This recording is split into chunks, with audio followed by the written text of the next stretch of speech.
patient monitoring is a type of telehealth that enables healthcare providers to monitor patients outside the traditional care setting using digital medical devices. Examples of devices include weight scales, blood pressure monitors, pulse oximeters, and blood glucose meters. RPM connects patients to their local provider via telehealth, leveraging technology while maintaining continuity of care. Remote patient monitoring enables healthcare providers to gain real-time insights into patients' health status, facilitating timely interventions and early detection of deteriorating conditions. This proactive approach improves patient outcomes and reduces hospitalizations and emergency visits. Our whole goal with chronic care management, remote patient monitoring, is to decrease emergency room visits. We want to build programs in which it keeps our chronic conditions out of those acute exacerbations, which lands them in the emergency room. I really do feel like the programs that we've built that we use the remote patient monitoring within has done a fantastic job of that. They have a little tablet that's very user-friendly. It's easier than using the remote on a TV. And it has big icons that says take weight, take blood pressure, and they'll step on a scale. That scale is Bluetoothed into that. They don't have to do anything. It'll send that reading right to that tablet, so it automatically starts populating. It flows into our medical records. There are nurses watching it to make sure that there's nothing out of whack. They put on a blood pressure cuff. It does its thing. We get notified if for some reason they haven't done what they needed to do, and we can call them and be like, hey, we noticed you haven't taken your weight today. Can you get on the scale? Yeah, our remote patient monitoring program really works with our high-risk and complex patients to help better manage their care remotely from their home. And they're navigated by 2 population health nurses. They can report weekly, daily, monthly, really depends on the patient's care plan, and a care plan is developed with the provider and the nurse as well as the patient for the patient engagement and team-based care. Diabetes, we have a high diabetes population, and if we could do continuous glucose monitoring that reports into our medical record, then we can increase our outreach to those patients and get them in prior to hitting a crisis level, where cost is increased because they've waited too long. We avoid unnecessary hospitalizations in those instances if we can identify those things and monitor them. We were at 42 patients. We actually created a graduation program to say, okay, you're finally managed. Let's get this equipment back so we can lease it out to more patients, which has been great for us. But we're actually kind of at the point where we probably need to look at investing in more equipment because it's been growing and it's been so successful. And so I really think that it's profitable. Patients engage in it, providers engage in it. I think it's a really good way to help boost preventative care in your community.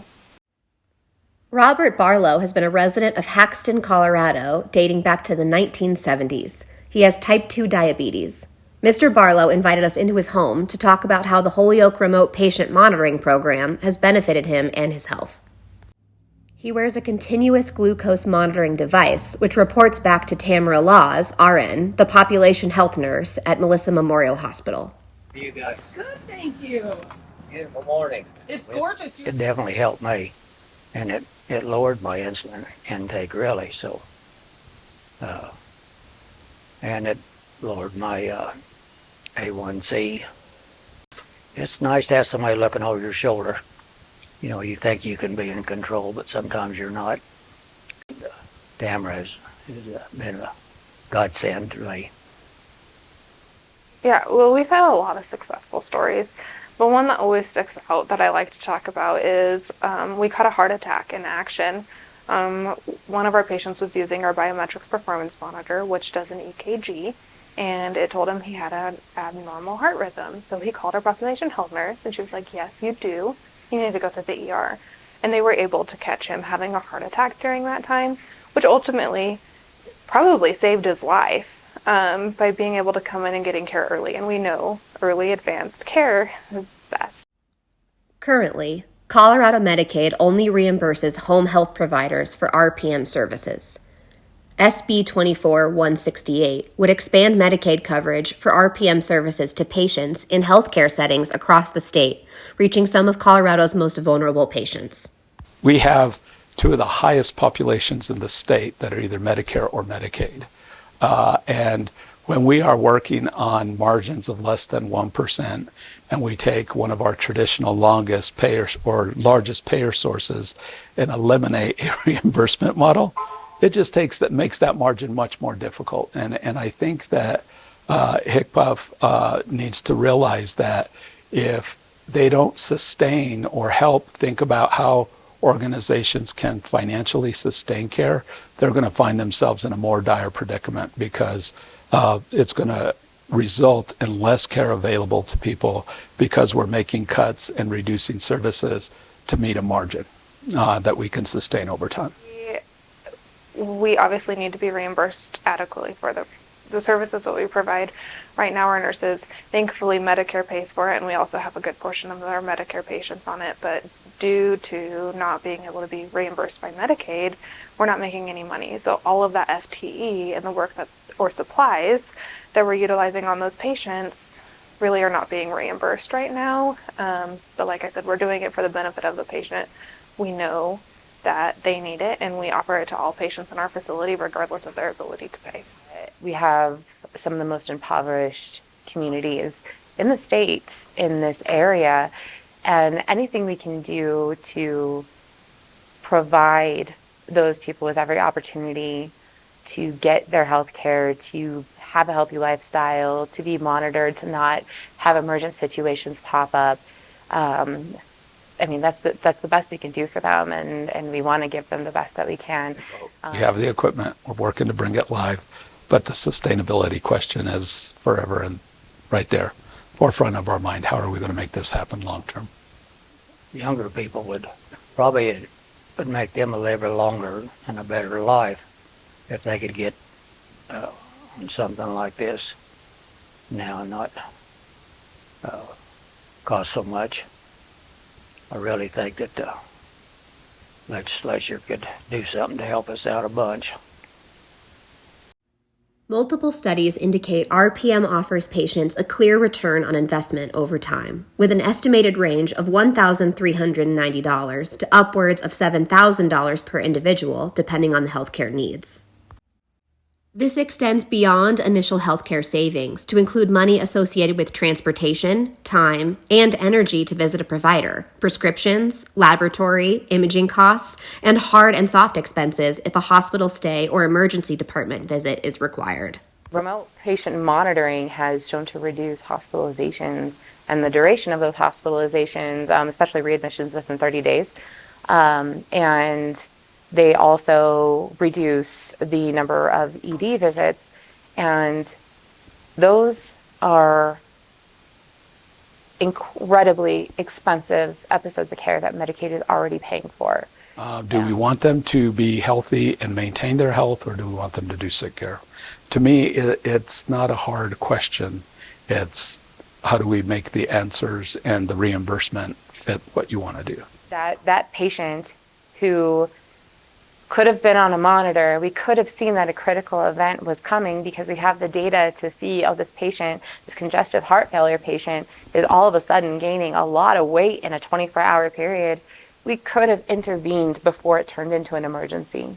And now it's turned into an ambulance ride, an ED visit, an inpatient visit, maybe ICU. If there were surgical services involved, it could have even been a send out and involved aircraft up to a larger facility in Denver. That costs a lot of money. That's what costs a lot of money. Putting a patient on a monitor so that we can make sure that they don't get to that critical event, that's, fractions of pennies on the dollar for that. There's always room in the budget to look at how you spend it differently to have cost savings. And again, I would say do not look at these things always from an expense line item. Look at them at an investment line item and what it does to the long-term savings for the state. In addition to expanding coverage for RPM to Medicaid, SB24-168 includes a small grant fund for facilities that serve rural and underserved patients to purchase monitoring equipment for use in communities across the state. Melissa Memorial Hospital in Holyoke received a grant from the Office of eHealth Innovation in December 2020 that enabled them to purchase their initial inventory of monitoring equipment. Equipment was distributed to patients in February 2021. If it wasn't for the Office of eHealth and Innovation, I don't think we could have gotten this program up, just because the equipment itself is so costly, because obviously technology is very expensive and it's always advancing. And it's a way, like, we don't have a large capital budget.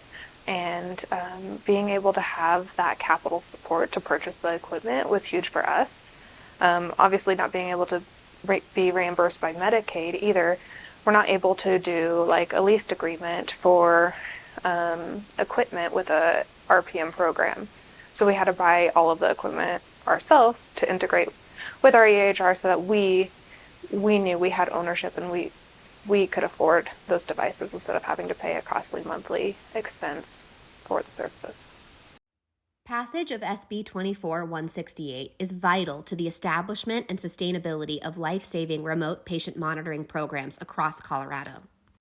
SB24-168 saves patients time and money, improves health outcomes, and lowers healthcare expenses. Do this without Medicaid reimbursement? Probably not. These things are not easy to stand up, so it would really be a shortened period of having it live to go by the wayside, and people would say, why did you even start that? It's worth a lot, and I hope that we can continue to increase things like this for more people. And it's a godsend. It really is.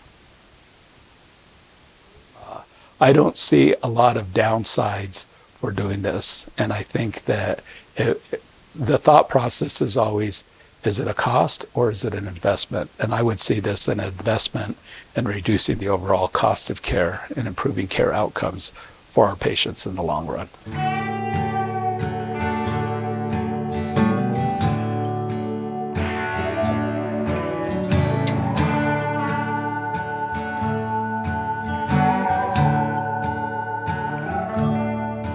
I'm heading back from the south, my dear.